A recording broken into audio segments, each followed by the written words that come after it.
नमस्कार साथियों, मेरा नाम है आर.के. सिंह। संस्कृति आईएएस के यूट्यूब चैनल पर एक बार फिर से आप सभी का स्वागत है। बात करें तो देश की एक बेटी मनु भाकर, जिन्होंने अगर बात करें तो 124 वर्ष पहले के रिकॉर्ड को इस वर्ष होने वाले पेरिस ओलंपिक में तोड़ दिया है, ध्वस्त कर दिया है और इस कारण से इनकी चर्चा विश्व स्तर पे होने लगी है।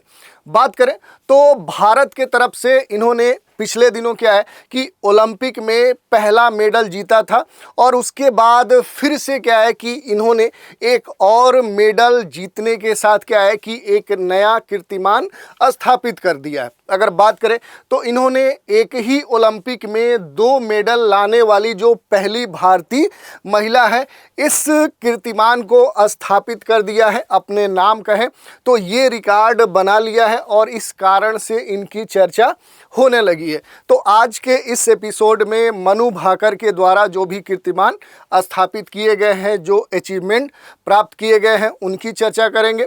साथ ही इनके संघर्ष की कहानी को भी संक्षिप्त में देखेंगे कि आखिर इन्होंने किस तरह से संघर्ष करके ये मुकाम आज हासिल किया है, क्योंकि ये युवाओं के लिए कहें तो एक मार्गदर्शक के रूप में भी स्थापित हो सकती हैं। इन्होंने काफ़ी संघर्ष के साथ इस अचीवमेंट को प्राप्त किया है, तो आज इनके बारे में संक्षिप्त रूप से हम देखेंगे। चलिए अगर हम बात कर लें कि आखिर जो मनु भाकर हैं ये इतना चर्चा में है क्यों, तो पहली बात तो ये है कि मनु भाकर ने मंगलवार को जो पेरिस ओलंपिक है इसमें एक हिस्ट्री बना दिया, एक इतिहास रच दिया है, एक हिस्टोरिकल कहें तो अचीवमेंट प्राप्त कर लिया है। अगर उसकी हम बात करें तो वो एक पहली भारतीय महिला बन गई है जो किसी भी ओलंपिक में 2 मेडल हासिल कर चुकी हैं। अब तक भारत के तरफ से अगर हम बात करें तो ऐसा कोई भी भारतीय महिला खिलाड़ी अब तक नहीं की थी। यही नहीं, अगर हम पुरुष की भी बात करें तो एक ही इस तरह के किसी भी एक ओलंपिक में इस तरह का कीर्तिमान स्थापित नहीं किया गया था। दूसरी अगर हम बात करें कि जो शूटर मनु भाकर हैं, इन्होंने फिर से एक दूसरा मेडल भी अपने नाम कर लिया है। वो जो मेडल है वो इन्होंने सरबजोत के साथ मिलकर जो 10 मीटर पिस्टल मिक्स्ड इवेंट था उसमें इन्होंने ब्रांज मेडल अर्जित किया है और इसके साथ ही क्या है कि इन्होंने अपना जो नाम है वो इतिहास में दर्ज कर लिया है। अगर हम बात करें तो जो मनु भाकर हैं, इन्होंने 2 दिन पहले क्या है कि जो पहला मेडल है वो पर्टिकुलर यानी कह सकते हैं कि व्यक्तिगत स्तर पे जो 10 मीटर की विमेंस पिस्टल इवेंट था उसमें जीता था और आज कहें तो फिर दूसरा जो अवार्ड है इन्होंने अपने नाम कर लिया है। इसी कारण से ये लगातार चर्चा में बनी हुई है। दूसरी अगर हम बात कर ले तो इससे पहले अगर हम देखें कि अपने देश में इस तरह के जो रिकॉर्ड है वो किनके नाम थे, तो भारत को शूटिंग में क्या है कि 12 साल बाद इस तरह का जो डबल मेडल है किसी भी शूटिंग में मिला है। इससे पहले अगर हम बात करें तो ओलंपिक गेम्स की अगर हम बात करें तो शूटिंग इवेंट में क्या है कि इससे पहले 2012 का जो ओलंपिक था लंदन का, उसमें जो गगन नारंग थे और जो विजय कुमार थे, इनको शूटिंग में मेडल मिले थे और उसके 12 साल बाद फिर एक बार कहें तो मनु भाकर और दूसरा अपने कहें तो पार्टनर के साथ इन्होंने इस तरह का जो मिक्स्ड शूटिंग जो इवेंट था उसमें मेडल जीतकर एक इतिहास बना दिया है और इसी कारण से मनु भाकर की इतनी चर्चा हो रही है। अब थोड़ा सा अगर हम बात कर लें, क्योंकि ये चर्चा हो रही है कि मनु भाकर ने एक और जो हिस्टोरिकल रिकॉर्ड था उसको भी तोड़ा। ये कहा जा रहा है कि 124 वर्ष पहले जो भारत के तरफ से पहला जो मेडल प्राप्त किया गया था, और वो क्या था कि एक खिलाड़ी थे नॉर्मन प्रिचर्ड, उनके द्वारा एक ही ओलंपिक में 2 मेडल प्राप्त किया गया था। उस अवार्ड को, उस रिकॉर्ड को मनु भाकर ने एक बार फिर से तोड़ा है। तो उसकी अगर हम चर्चा करें तो भारतीय मूल के जो पहले एथलीट थे, अगर उनकी हम बात करें तो वो नॉर्मन प्रिचर्ड थे, जिन्होंने ओलंपिक खेलों के एक ही संस्करण में यानी एक ही ओलंपिक में क्या है कि 2 ओलंपिक मेडल जीते थे और ये नॉर्मन प्रिचर्ड हैं। इनकी अगर हम बात करें तो वर्ष 1900 के पेरिस में जो ओलंपिक हुआ था वहाँ पर 200 मीटर की जो दौड़ है और 200 मीटर की जो बाधा दौड़ है, इन दोनों इवेंट्स में क्या है कि इन्होंने रजत पदक या सिल्वर मेडल प्राप्त किया था। और बाद में अगर इनकी हम बात करें तो फिर ये वहाँ से अमेरिका चले गए थे। अगर इस पूरे इनके अवार्ड की बात करें तो ये ओलंपिक में भारत की तरफ से जीता गया पहला अवार्ड माना जाता है।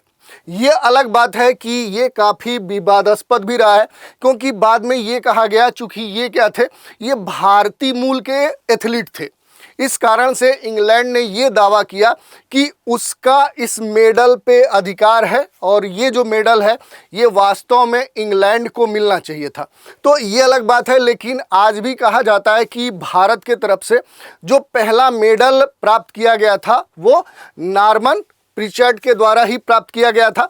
अब इसी रिकॉर्ड को अगर हम बात करें तो 124 वर्षों के बाद फिर से क्या है कि मनु भाकर ने इस रिकॉर्ड को तोड़ते हुए क्या है कि एक ही ओलंपिक के एक ही संस्करण में 2 ओलंपिक मेडल प्राप्त करने का जो रिकॉर्ड है वो अपने नाम अर्जित कर लिया। इस कारण से इनकी खासे चर्चा हो रही है। अब थोड़ा सा इसमें अगर हम बात करें कि आखिर भारत की तरफ से आज़ाद जो भारत है उसमें पहला ऐसा कौन सा व्यक्ति है जिसने किसी भी ओलंपिक में पहला पदक प्राप्त किया, तो ये कहा जाता है कि जो केडी जाधव है, इन्होंने जो हेलसिंकी 1952 में होने वाला जो ओलंपिक था, इसमें अगर हम बात करें तो रेसलिंग में यानी कुश्ती में इन्होंने कांस्य पदक जीतकर स्वतंत्र भारत, आज़ाद भारत का जो पहला व्यक्तिगत एथलीट कह सकते हैं कि जो रिकॉर्ड है वो बनाया था।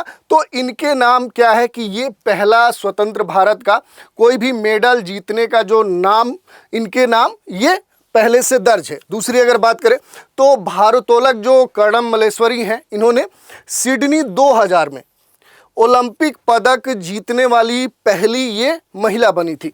तो ये 2 बड़े रिकॉर्ड हैं जो आपके लिए महत्वपूर्ण हो सकते हैं। इसके अलावा अगर हम बात करें कि अभी तक जो ये ओलंपिक चल रहा है इसमें भारत की स्थिति क्या है, तो अगर हम कुछ महत्वपूर्ण देशों की बात करें तो उनकी तुलना में क्या है कि भारत को जो स्थिति है वो काफ़ी दयनीय है, क्योंकि अभी भी जो भारत है वो मेडल लिस्ट में क्या है कि 25वें नंबर पे है। तो आप समझ सकते हैं कि इस समय क्या है कि भारत अभी भी काफ़ी पीछे है। और ये क्यों पीछे है इस पर विचार करना होगा। हमारे जो खेल संघ है, हमारे जो एक्सपर्ट हैं, हमारे जो स्कीम या पॉलिसी मेकर हैं, उनको इस पर विचार करना है कि आखिर विश्व स्तरीय जो खेल कंपटीशन है वहाँ पर हमारे जो खिलाड़ी हैं, हमारे जो प्लेयर्स हैं वो पिछड़ क्यों जाते हैं। जैसे देखिए यहाँ पर क्या है कि जापान पहले स्थान पे है, फिर फ्रांस है, फिर चीन है, फिर ऑस्ट्रेलिया है। ऐसे करते हुए अगर आए तो हमारा जो नंबर है, हमारा जो स्थान है वो क्या है कि इनके काफ़ी बाद है, हम 25वें नंबर पे हैं। तो इस स्तर पे हम देख सकते हैं कि अभी भी जो भारत है, हमारा जो देश है, वो खेलों में काफ़ी पिछड़ा हुआ है। इसके पीछे बहुत सारे कारण हो सकते हैं, लेकिन वो कारण कब तक समाप्त होंगे, वो उनके लिए क्या पॉलिसी बनाई जानी चाहिए, किस स्तर पे कमियां हमारे देश में आज भी है, खिलाड़ियों को उस स्तर पे सुविधाएं क्यों नहीं मिल पा रही हैं, या ऐसे कौन से इशूज हैं जिनके कारण आज भी हमारा देश ऐसे जो बड़े कंपटीशन है वहाँ सबसे शीर्ष पर क्यों नहीं स्थापित हो रहा है। तो ये एक बड़ा मुद्दा है, इस पर बहुत सारे डिबेट हो सकते हैं और आपके प्रश्न भी पूछे जा सकते हैं। तो ये भी काफ़ी महत्वपूर्ण है। इसके अलावा अगर हम बात कर लें तो मनु भाकर की इस कीर्तिमान स्थापना पर क्या है कि देश के बड़े बड़े जो सेलिब्रिटीज़ हैं अगर बात करें तो उनमें क्या है कि कुछ बड़े नेता या अपने देश के जो प्रधानमंत्री हैं उन्होंने ही इनको बधाई दी है। यही नहीं, अगर ओलंपिक में पहले से जो विजेता है अभिनव बिंद्रा, उन्होंने भी इनको बधाई दिया है इस बड़े कीर्तिमान या कहें कि इस बड़े अचीवमेंट के संदर्भ में। दूसरी अगर हम बात करें तो जो मनु और सरबजोत हैं, इनकी जोड़ी ने एक बड़ा रिकॉर्ड बनाते हुए कहें तो इस ओलंपिक में एक ब्रॉन्ज मेडल प्राप्त किया है। अगर इसकी हम बात करें तो भारत ने पेरिस ओलंपिक में इस जीत के साथ क्या है कि दूसरा मेडल प्राप्त कर लिया है। मनु और सरबजोत की जो जोड़ी है, इन्होंने क्या है कि 10 मीटर पिस्टल जो मिक्स्ड टीम इवेंट था, इसमें क्या है कि कोरिया को 16-10 से हराते हुए ये मेडल जीता है। और इन दोनों ने जो कोरियाई जोड़ीदार था, इसको बहुत ही बुरे तरीके से हराया है। दूसरी अगर बात करें तो पेरिस गेम्स में अगर हम बात करें तो इससे पहले जो मनु भाकर हैं, इन्होंने इस तरह का कोई बड़ा अवार्ड इससे पहले किसी भी ओलंपिक में नहीं जीता था। अब बात कर ले थोड़ा सा जो मनु भाकर हैं, इनके जो संघर्ष की कहानी है वो कैसे बढ़ी है। अगर हम बात करें तो 28 जुलाई को वह ओलंपिक खेलों में इतिहास में शूटिंग में मेडल जीतने वाली पहली भारत की ऐसी महिला बनी जो इस तरह का रिकॉर्ड स्थापित करने वाली हैं। दूसरी बात करें कि फिर से एक बार क्या है कि इन्होंने एक और मेडल जीतते हुए क्या है कि मिक्स जो पिस्टल इवेंट था उसमें एक और मेडल प्राप्त किया। और इस तरह से इन्होंने एक ऐसा इतिहास रच दिया है जो अभी तक किसी भी भारतीय खिलाड़ी ने ये इतिहास नहीं बनाया था।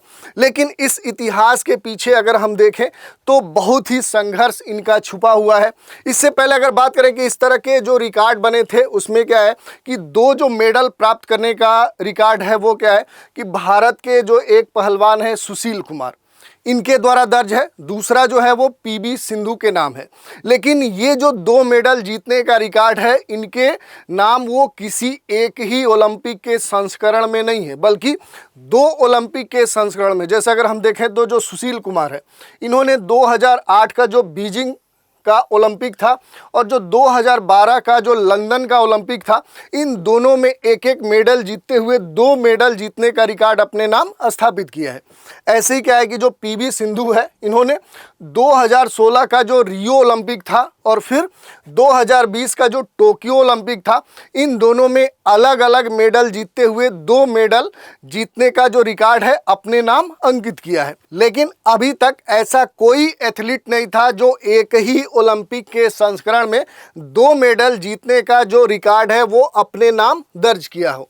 अब थोड़ा सा अगर हम बात करें तो इसमें क्या है कि इस अवार्ड को जीतने से पहले क्या है कि 2021 में मनु भाकर ने बीबीसी का जो emerging player of the year 2020 है, उस अवार्ड को भी जीता था। लेकिन अगर थोड़ा सा उसके पीछे हम जाएं तो मनु भाकर का जो संघर्ष है वो काफ़ी कठिन रहा है। थोड़ा सा इस जर्नी के बारे में हम देखने का प्रयास करते हैं। तो देखिए, अगर 2020 का जो ओलंपिक है या जो इसके बाद जो टोक्यो में हुआ था, अगर इसकी बात करें तो इसमें मनु भाकर के ऊपर बड़े दाव लगाए गए थे। बड़े कह सकते हैं कि आशाएं थी कि इस इवेंट में जो मनु भाकर हैं ये कई सारे रिकॉर्ड अपने नाम करेंगी। लेकिन इस इवेंट में अगर हम बात करें तो इनके द्वारा कोई इस तरह का बड़ी अचीवमेंट प्राप्त नहीं किया गया और इस कारण से अगर हम देखें तो काफ़ी निराशा देखने को मिली। और यही कारण है कि इस हार और निराशा और नाउम्मीदी का जो प्रभाव था इनके ऊपर काफ़ी देखने को मिला। और यही कारण है कि बीच में जो मनु भाकर हैं, इन्होंने एक तरह से ये भी डिसाइड कर लिया था कि अब ये जो शूटिंग कंपटीशन है इसको छोड़कर अपनी पढ़ाई करेंगी या किसी अन्य क्षेत्र में कार्य करेंगी। तो आप देख सकते हैं कि इतने बड़े अचीवमेंट से पहले क्या है कि इनके सामने इस तरह का भी दिन देखने को मिला था।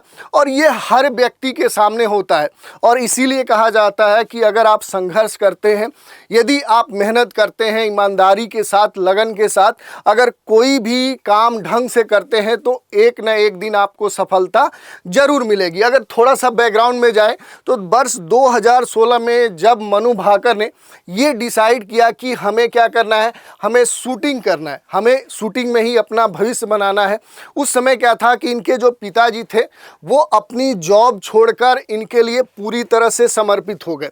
रातों दिन लगकर इनके शूटिंग के लिए उन्होंने इनके लिए सारी व्यवस्थाएं दी, कैसे ये सफल हो सकती हैं।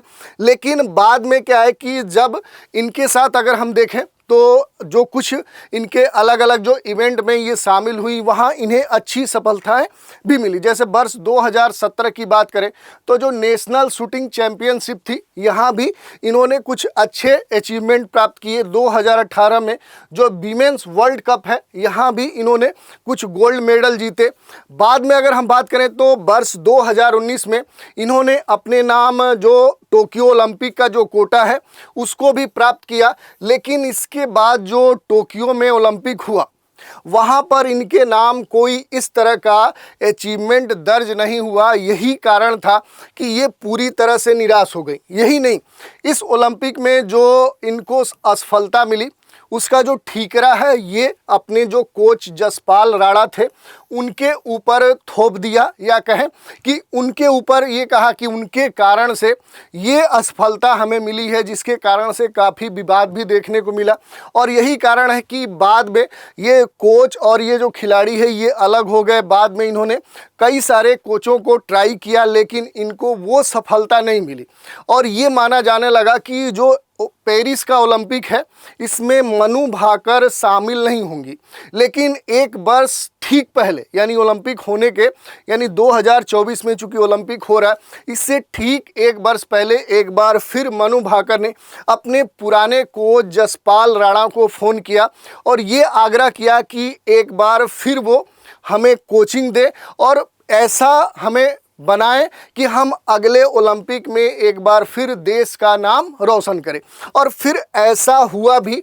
अगर हम बात करें कि भारत सरकार के द्वारा जो खेलो इंडिया कार्यक्रम संचालित हो रहा है इसका भी इनको काफ़ी लाभ मिला और अपने कोच के द्वारा दिए गए मार्गदर्शन में इन्होंने काफ़ी मेहनत किया, संघर्ष किया और एक बार इसका परिणाम आप देख सकते हैं कि एक ही ओलंपिक के संस्करण में इन्होंने ऐसा रिकॉर्ड बना दिया कि अब तक जो रिकॉर्ड किसी भी एथलीट के नाम नहीं था। और इन्होंने एक ही ओलंपिक के संस्करण में 2 मेडल अपने नाम दर्ज करके कहें तो इतिहास में अपना नाम स्वर्णिम अक्षरों में अंकित कर लिया।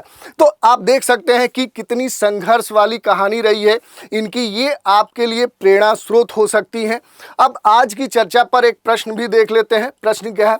तो ओलंपिक पदक विजेताओं की सूची में शामिल होने वाले स्वतंत्र भारत के पहले व्यक्तिगत एथलीट कौन है? विकल्प दिए गए हैं। केडी जाधव हैं, कर्णम मल्लेश्वरी हैं, गगन नारंग हैं, उपर्युक्त में से कोई नहीं। तो ये प्रश्न हो गया और आज हमने चर्चा कर ली कि भारत के नाम जो एक बड़ा रिकॉर्ड बना है जो कि मनु भाकर ने बनाया है, उनके बारे में हमने संक्षिप्त रूप से जो महत्वपूर्ण बातें थी उनकी चर्चा की। तो आज के इस एपिसोड में इतना ही। नए एपिसोड में एक नए विषय के साथ फिर मिलेंगे। तो आप हमारे साथ बने रहें, इसके लिए धन्यवाद।